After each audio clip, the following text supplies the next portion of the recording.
亲爱的弟兄姐妹，大家主日平安。在这一段时间，要跟大家来分享今天主日的信息。在这个主日的下午，我重新用华语来为各位弟兄姐妹分享今天在主堂教会主日的信息。我要带给各位弟兄姐妹今天的两段经文：耶利米书第33章第2节、第3节，特别是耶利米书33章第3节，神应许先知耶利米，他说：“我必在你的生命当中将又大又难的事指示给你。”约翰福音第14章第12节，主耶稣基督说：“凡信我的人，我所做的事，相信我的人，跟随我的人也必做，而且必做更大的事。”这两段的经文谈到了为主做大事，或者说在生命当中又大又难的事。什么是我们生命当中又大又难的事呢？当我们在领受今天圣灵的感动跟诠释神的话语之前，我要邀请各位弟兄姐妹，我们进入到神的话语，让我们恭敬的来领受神的话语，记载在先知耶利米第33章第2节、第3节。神自己这么宣告说：“成就的是耶和华造作，为要建立他的也是耶和华，耶和华是他的名，他如此说：你求告我，我就必应允你，并将你所不知道的又大又难的事来指示你。”愿耶利米的上帝今天也临到我们的当中，凡渴求自己生命当中的目标跟行事为人的标杆的，如果我们渴望自己的生命能够为主做大事，愿今天这个指示的灵也进到每一个弟兄姐妹的生命当中。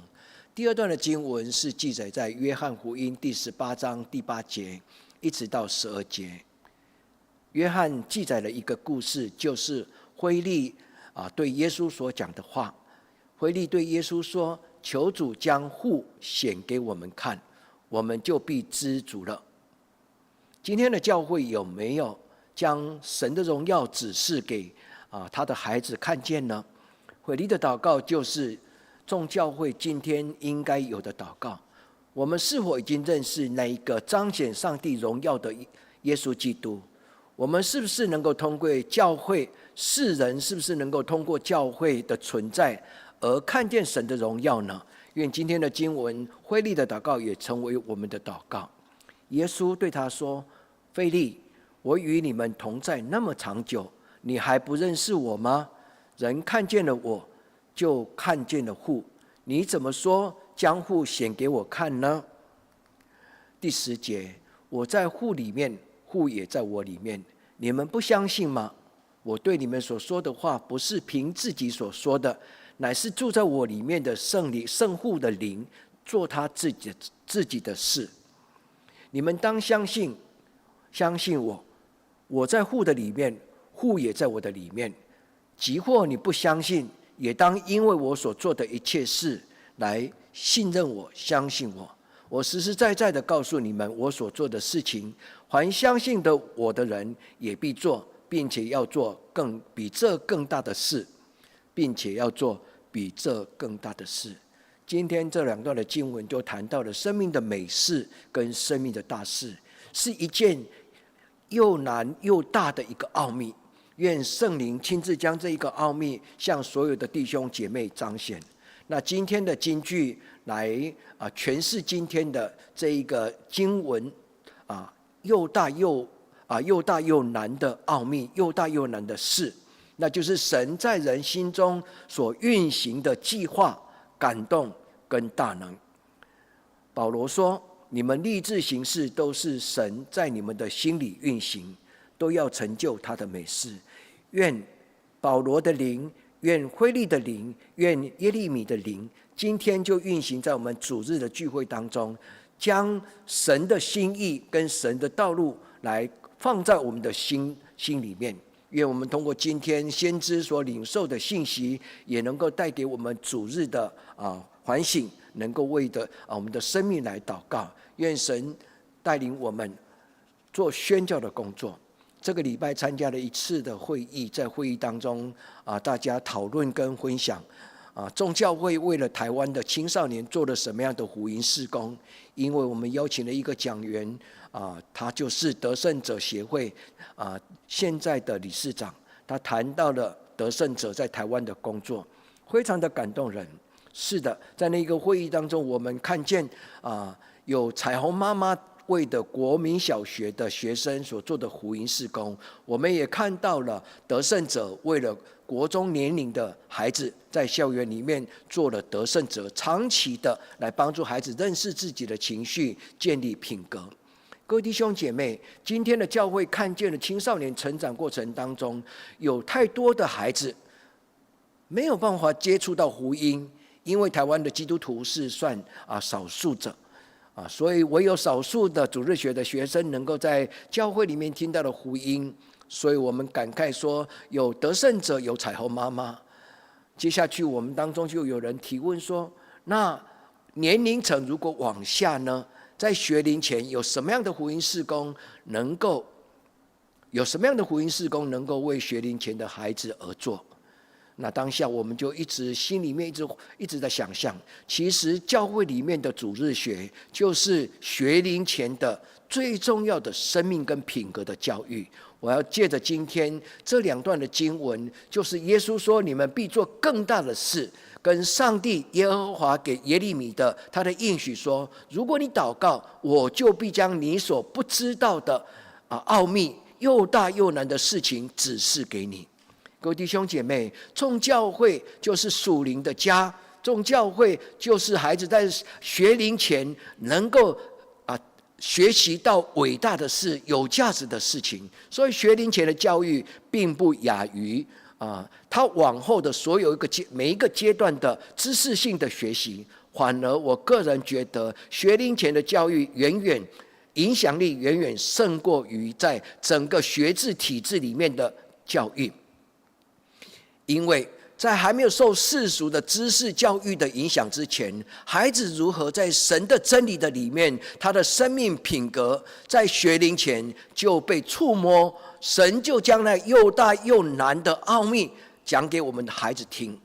我非常的喜欢宣教师的传记跟故事。我个人在成长过程当中，我的长辈讲了许多有关宣教师那种流血流泪为神付出的那种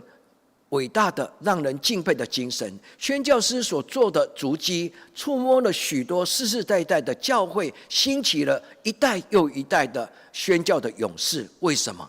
因为神通过圣灵的帮助，让这些宣教师的故事，他们所追求十字架的荣耀跟神自己的荣耀，触摸到许多的心里面愿意委身的人，他们将自己的生命就与神伟大的计划能够连接在一起。所以在今天的主日，我要鼓励还有幼子，就是你的孩子还是幼小的时候，神祝福你，在这个年纪你还来得及为你的孩子、为你的孙子做一件美事，就是将神的荣耀彰显给他们看。如同腓利跟耶稣要求说，如果我能够看见天父上帝的荣耀，我就心满意足。各位弟兄姐妹，让我们成为一个属灵的父亲母亲，让我们成为一个属灵的教会，能够将神的荣耀彰显给我们的孩子看，让他们因着还没进入到学龄，他们就看见了神的荣耀，一生当中就懵懵懂懂的时候，已经知道在他的生命当中有神为他预备一件又大又难的事。耶利米是一个蒙神恩召非常感动人的先知。如果你今天的经文，你必须要回到31章一直到33章，因为今天所讲的又大又难的事，就是那一个伟大的耶和华他的名字。耶利米在他的31章里面说，这个神就是一个行事有大略、谋事有大能的神。这一个神在他没有难成的事，在他没有难成的事，就是耶利米的上帝耶和华。因为我们在今天的这个主日礼拜，圣灵也再一次的告诉我们，我们的神是行事有大能、谋事有大略，他是用永恒的爱、永远的爱来疼惜我们的神。他是一个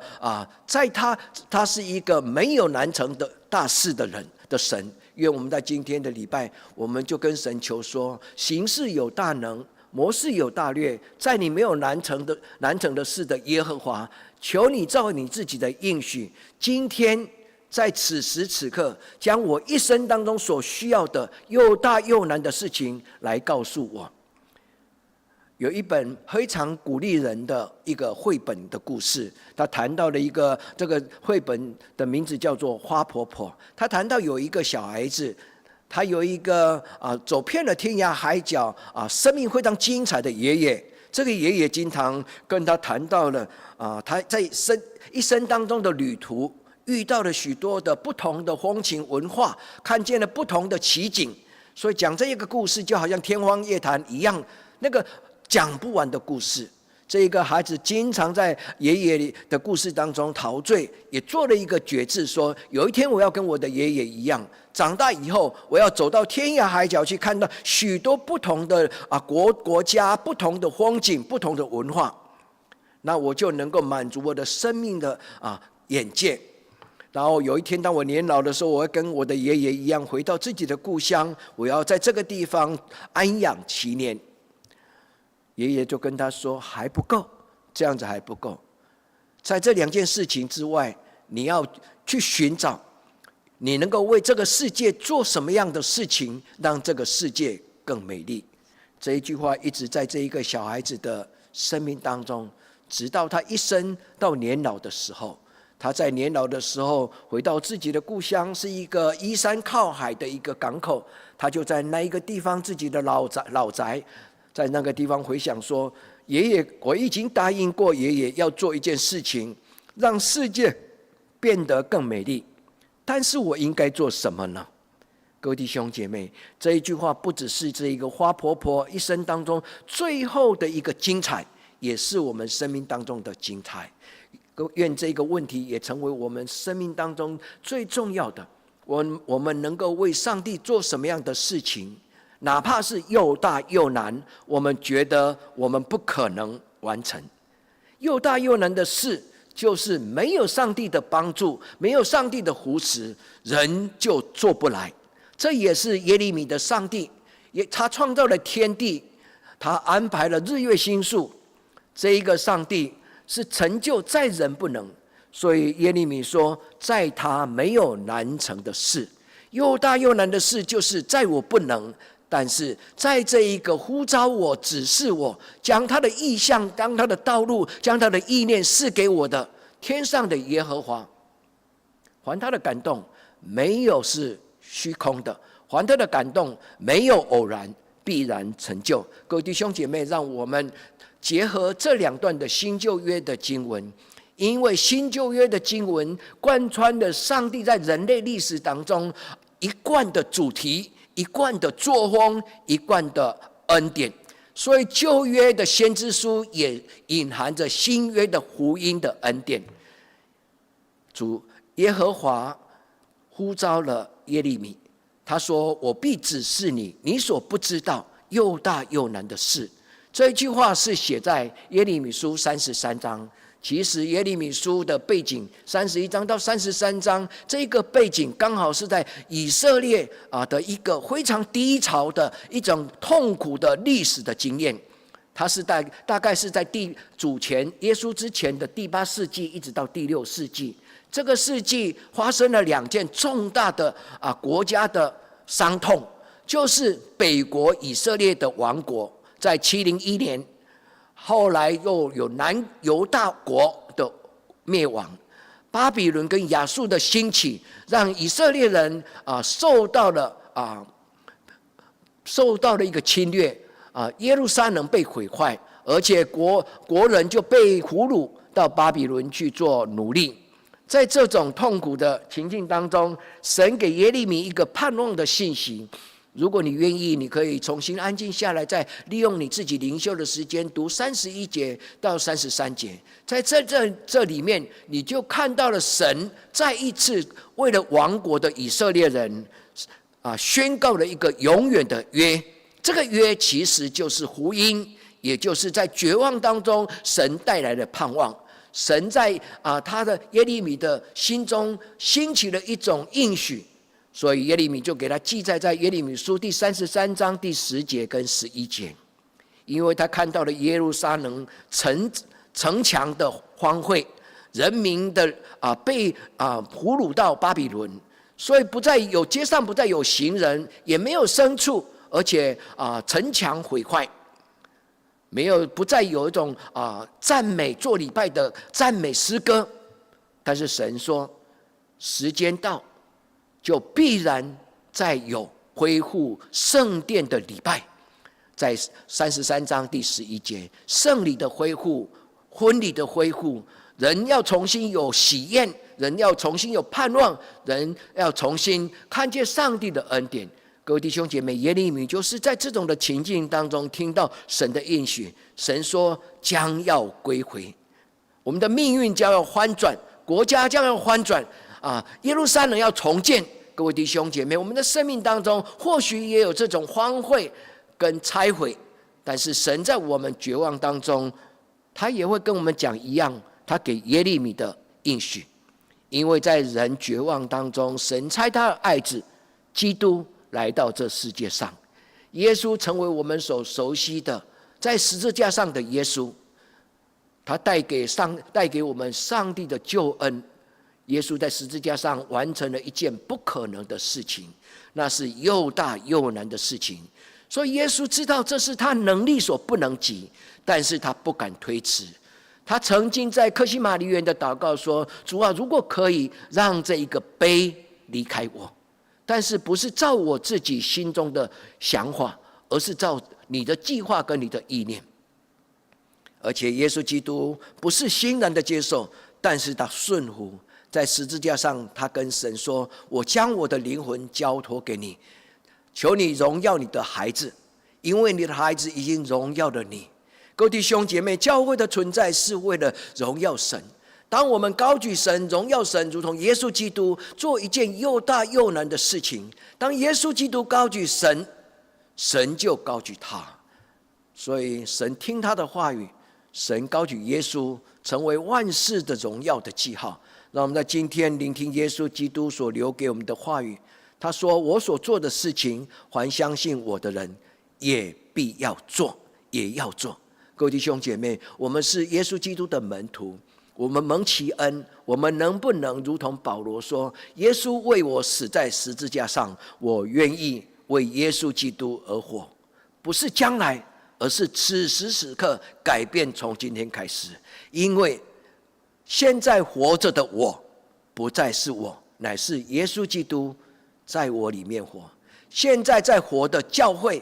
不再是自己，乃是耶稣基督在他的教会里面来掌权，他来活在他的教会。那我们在今天的经文当中，我们用这段的经文来做我们的祷告，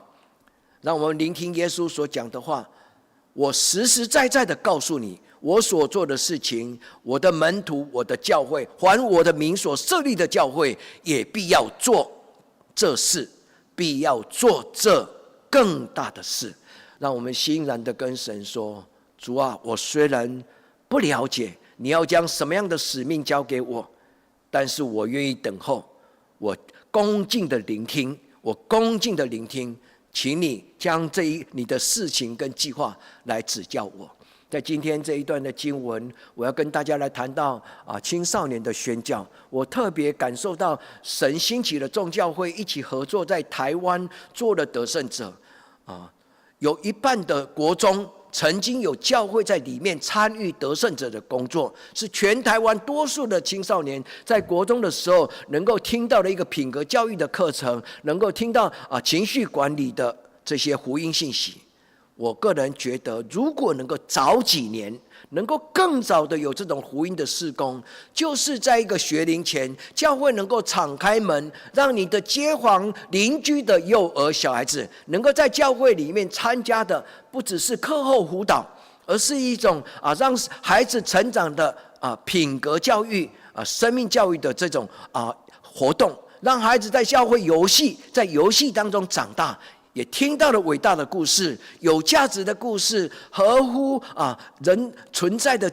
一个价值的一个真理。愿神让我们众教会来兴起，做我们的学龄前的主日学的教育。在我个人自己的教会主堂，我也呼吁参与这一个生命教育的所有的主日学的妈妈。我很感谢上帝，让我的教会能够来了几个家庭，这些家庭都是渴慕他的孩子能够一起学习福音跟有生命教育的家长。他们来到这个教会当中，他们教彼此的孩子，他们轮流做主日学的老师，他将所有的孩子当作自己的孩子。我为这一群妈妈来感谢上帝，因为他们爱自己的孩子，也爱别人的孩子。愿众教会能够兴起这一种学龄前的主日学的教育，我们称之为撒母耳主日学。撒母耳主日学，哈拿将他的孩子出生之后，就交给以利先知。我们也因为这样子，我们渴慕我们的孩子能够如同撒母耳一样，他们是在圣殿里面长大，所以我们把这个学龄前的教育称之为撒母耳主日学。我们要孩子看见神的荣耀，当孩子跟他们讲话的时候，我们的孩子懂得如何跪下来说：神啊，请说。你的孩子恭敬的聆听。愿神让我们的孩子在幼年的时候就蒙其祝福。我们有一个祷告，愿我们这个教会能够让孩子在还没有受到这世俗的教育影响之前，就已经受神的真理跟神的价值观品格来影响。他们能够终其一生懂得分辨属天的精神、属天的智慧跟属地的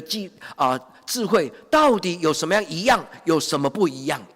一样的就是真理，不一样的就是我们必须小心的。愿我们的孩子能够看见神的荣耀，这是今天主日的信息。教会必须这么做，基督徒的父母也必须这么做，叫孩子能够因为看见神的荣耀而产生敬畏的心，因为认识神的荣耀，他一生就知道他不应该浪费他的生命。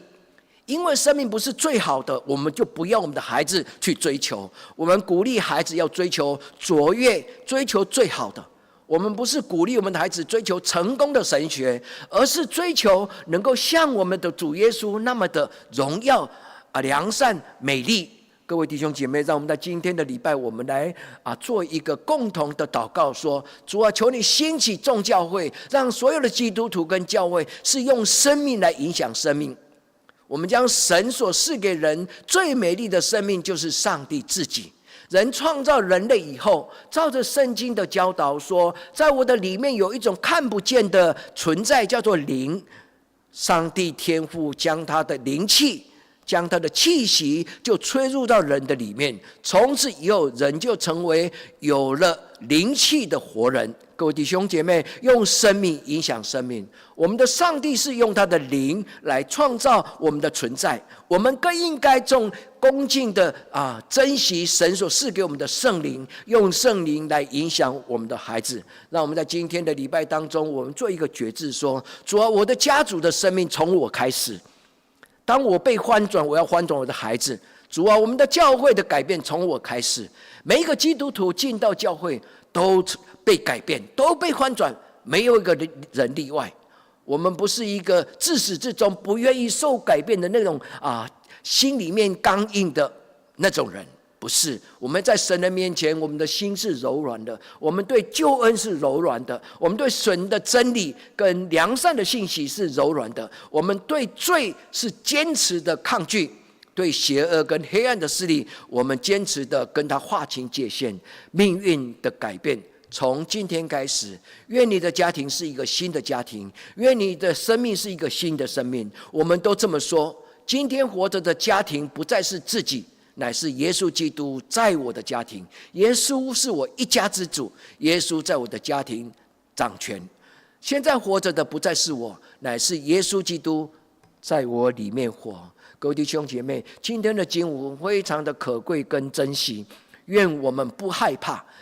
教导我们孩子一生当中不会害怕逃避。因为有时候我们的能力跟我们的信心不够，我们一听到一件又难又大的事情，我们早就想到要脚底抹油溜开了。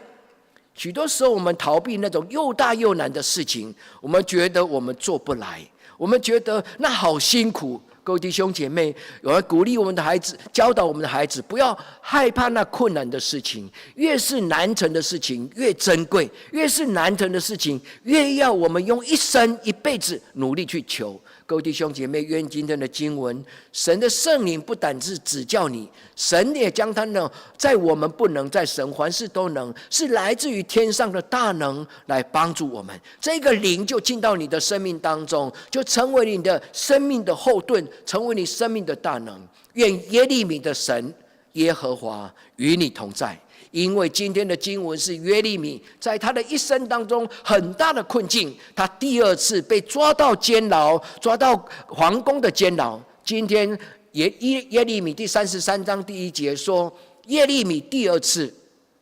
被抓到皇宫的监狱里面，在监狱困难的时刻，神来造访他，神对他讲话，神说：“我必做一件又大又难的事情，我必释放你，我必差遣你去宣讲那种盼望的信息。我要差遣你成为重建城墙的先知。我要让你用你的眼泪跟祷告来为耶路撒冷哭泣。”各位弟兄姐妹，耶利米就是这一个哭泣的先知。他在困境当中领受了神的应许。他说：“我的神没有难成的事，他用永恒的爱来爱我。他是行事有大能，谋事有大略。我的神讲话了。”今天主日的信息当中，愿神亲自对你讲话，而不是他口语笨拙的仆人所解释的这些信息，而是神的圣灵亲自将他的隐藏的奥秘，就是我们所不懂的信息，来宣讲给各位弟兄姐妹，在你的生命当中蒙恩蒙福。上帝要在你我的生命当中成就一件又大又难的事情。各位弟兄姐妹，如果你真爱你的孩子，你要用那种真爱的心看着你的孩子，然后跟他讲说：孩子，在你的生命当中，神必要成就一件又大又难的事。各位弟兄姐妹，如果你爱你的孩子，不要只恳求他将来赚大钱做大事，你要用神的爱看着你的孩子，跟他说：孩子，愿你的将来，神在你的身上指示你一件又大又难的事情。主啊，你抬举我的孩子，如同你手上的冠冕，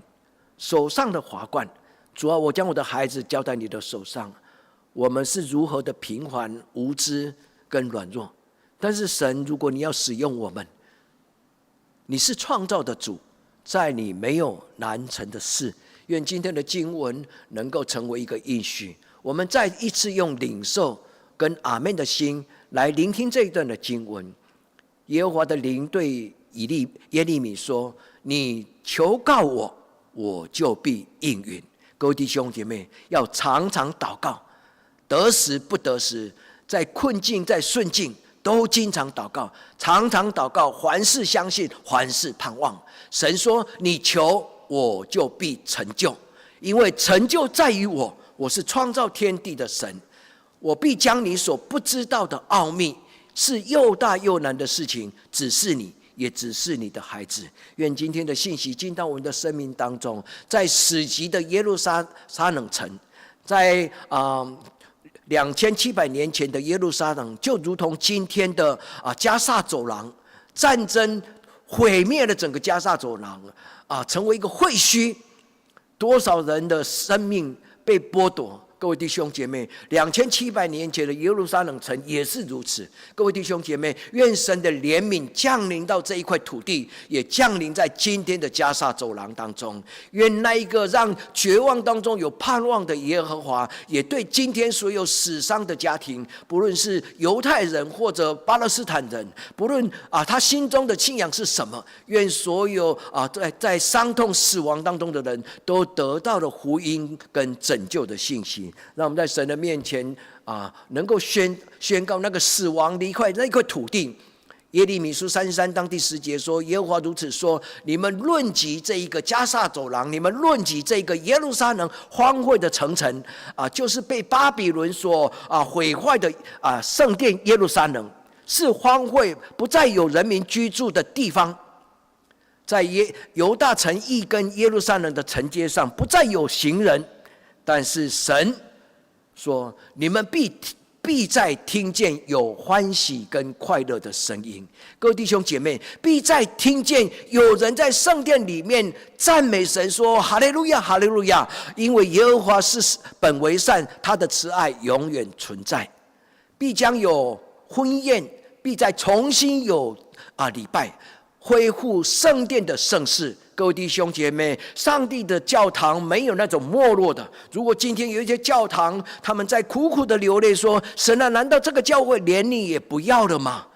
请你听这一段的应许。他说：必重新听见有人在圣殿里面赞美神，说万军的耶和华，因为耶和华本为善，他的慈爱必永远存在。愿神与我们同在，成就一件又大又难的事情。建立教会就是一件又大又难的事情。各位弟兄姐妹，要建立一间教会要多长的时间呢？上帝建立了犹太人，用了40年，在一个没有礼拜堂的群体当中，在旷野当中，神用40年建立了这一个永续的犹太信仰。各位弟兄姐妹，神没有在圣殿耶路撒冷建立了这一群的犹太人，神让这个犹太人先在旷野当中经历40年脱胎换骨，在旷野当中认识那一个日月天地的神，是在旷野开道路，沙漠开江河，是那一个从磐石当中出水泉的，是让那个苦泉变甘泉的耶和华。各位弟兄姐妹，哪一个耶和华上帝今天也必在我们当中成就美事。耶利米书第33章第2节，上帝自己说：成就在于我，造作在于我，建立在于我。这3句话是谈到上帝伟大的创造。他说：创造的难道不是我吗？将日月星辰摆在宇宙当中的难道不是我吗？让黑暗与光明分开的难道不是我吗？让洋海跟空气分开，陆地分开的岂不是我吗？我的名字叫做耶和华。因为我们在今天当中，我们的生命重新有次序。原来我们的生命是一个混沌未明，就如同在创世之前，天地是一个混沌。愿神在你的生命当中厘清了所有的次序，造就了所有的自然律，让你的生命成为一个规律的循环，有路可行，有理可听，有神的旨意可领受。愿我们在神的面前，我们为自己做2件祷告。第一个，我们在神的面前等候。今天神对耶利米说：我必指示你。今天这一段的经文也是对你说，你安静下来，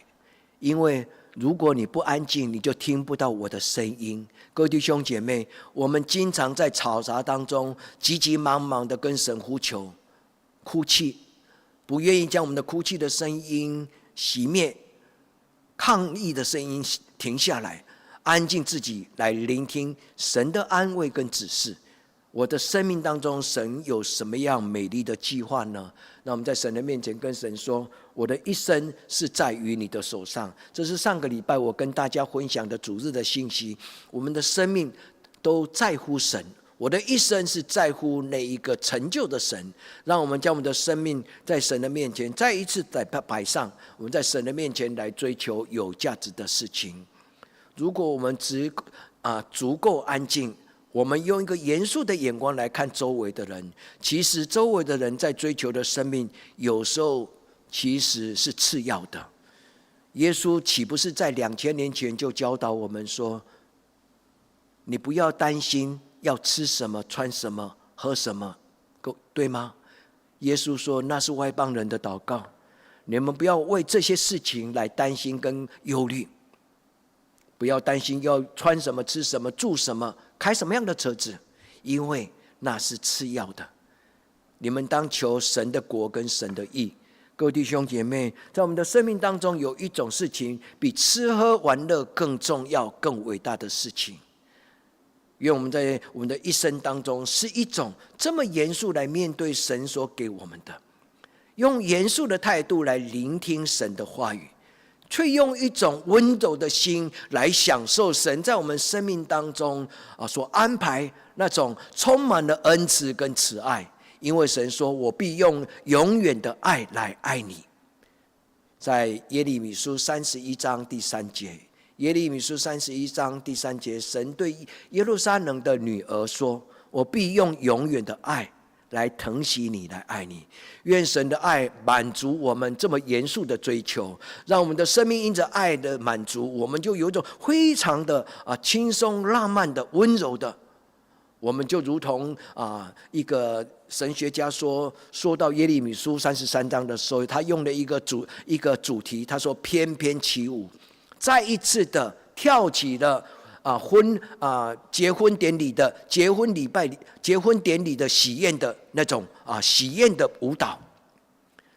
再一次翩翩起舞。愿我们的生命与神共舞，愿我们的生命与圣灵共舞，愿我们的生命能够再一次唱出赞美的声音，在你心里面的圣殿，让更伟大的事情来带给我们进入到神的国度，让神带领我们进入他的国度，来经历到我们的一生不虚此行，让我们经历神所赐给我们无怨无悔、不虚此行的人生。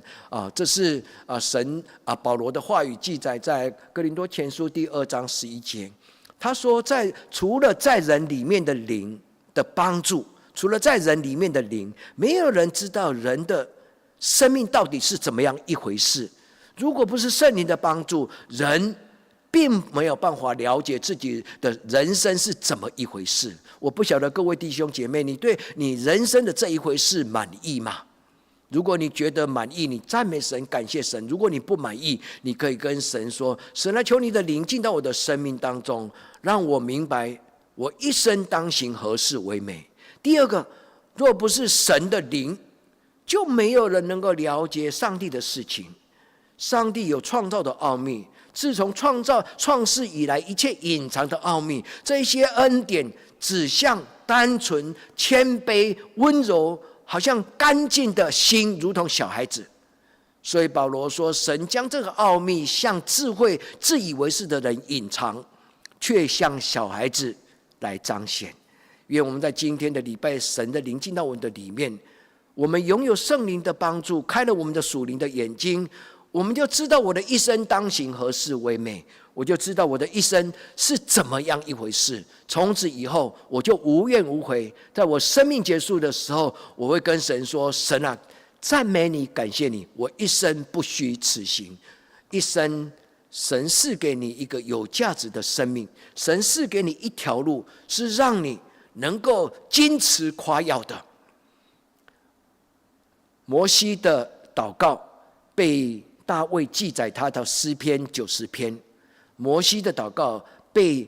大卫记载在他的诗篇90篇。他说，人一生是70岁，如果强壮健康可以到80岁，其中所经夸的是什么？只不过是劳苦愁烦。各位弟兄姐妹，摩西在那个地方所夸口的，我一生40年在皇宫，我一生40年在旷野，我一生40年，神呼召我带领以色列在旷野当中来等候进入应许的迦南地。我的一生所夸口的到底是什么？各位弟兄姐妹，夸口这个字原文在希伯来文是值得确信的，真正有价值的。各位弟兄姐妹，你已经得到了你生命很精准的、准确的、确信的把握吗？你已经得到你生命当中真正的有价值吗？愿神在今天的礼拜当中向你敞开他的奥秘，也每一个向神摆上自己生命的姐妹弟兄，愿神祝福你。如果你愿意将你的生命高举，你跟神求说，我高举我的生命，我望着天，我在你的面前祷告，我祝福我自己的生命，我奉耶稣基督摆上我自己的生命，也愿耶稣基督祝福我的生命，祝圣祝福我的生命，让我的生命成为一件神所要成就的又大又难的事，不在于我，而在于你。主啊，我知道我不配做大事，我只愿在你的面前做小事，在小事尽忠，那就是我一生当中最大的渴求。主啊，我不敢在你的面前恳求一生做大事，我只恳求我把一件小事做好，在你的面前终其一生做好一件事情。各位弟兄姐妹，愿神祝福你，摆上自己，为神做一件美事。这是我们第二件的祷告。一个基督徒应该要有智慧，懂得为你自己的生命做正确的选择。当圣灵住在你的里面，当圣灵充满你的时候，你就懂得做怎么样正确的选择。这是记载在以赛亚书第11章第2节。以赛亚书第11章第2节，他说：耶和华的灵必住在他的里面，他就得着了智慧的灵、聪明的灵、策略的灵、能力的灵、知识的灵、敬畏耶和华的灵。当耶和华的灵在我们的里面，我们就拥有了这6种的灵。最重要的灵是最后的那第6种，敬畏耶和华的灵。再过来呢，有智慧的灵、知识的灵、策略的灵、能力的灵跟知识的灵。各位弟兄姐妹，愿耶和华的灵与你同在，在你生命的抉择当中不虚此行，让你成为神的执行长。神交托给你的使命不分大跟小。我们称 CEO 其实就是一个执行使命的人，他不是一个位阶的高低，他是一个职分的称呼，就是执行神的旨意。神的道路高过我们的道路，神的旨意高过我们的旨意。愿我们在神的面前做一个天国的 CEO， 就是神交给我们什么样的职分，我就做什么样的事情，又大又难的事情。有许多在台湾的宣教士，有3个人。这是第一个来到台湾的英国人，来自于英格兰，他叫做马雅各。在他的日记当中，他写了这几句话。他说：上帝呼召我来传福音，他带领我到这一个美丽的台湾这个岛屿，这是我一生最大的光荣。我能够在上帝所造这么美丽的台湾为他传福音，这是我一生最大的光荣。各位弟兄姐妹，你找到你光荣的使命了吗？愿马雅各一生的上帝也是你的上帝。第二个，当一对年轻人结婚的时候，他们去蜜月旅行，竟然是选择来到台湾，叫做马雅各与孙理莲。马雅各与孙理莲是一对美国的年轻人，他们神学院毕业的时候，他们决志做了一个祷告。他跟上帝，当他们戴上了戒指，结婚的戒指的时候，他们彼此承诺，牵着手说：让我们牵着手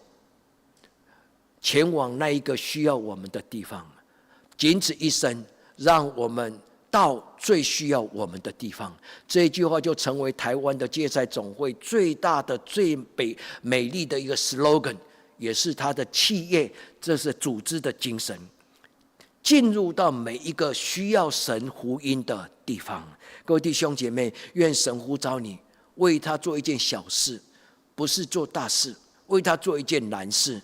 这一个讲道篇的讲题是我们台湾基督长老教会前总干事谢伟牧师，也是医生。他在台南县台南北门宇的五角病医院10周年的感恩礼拜，他为了那10周年的感恩礼拜做了一个讲道。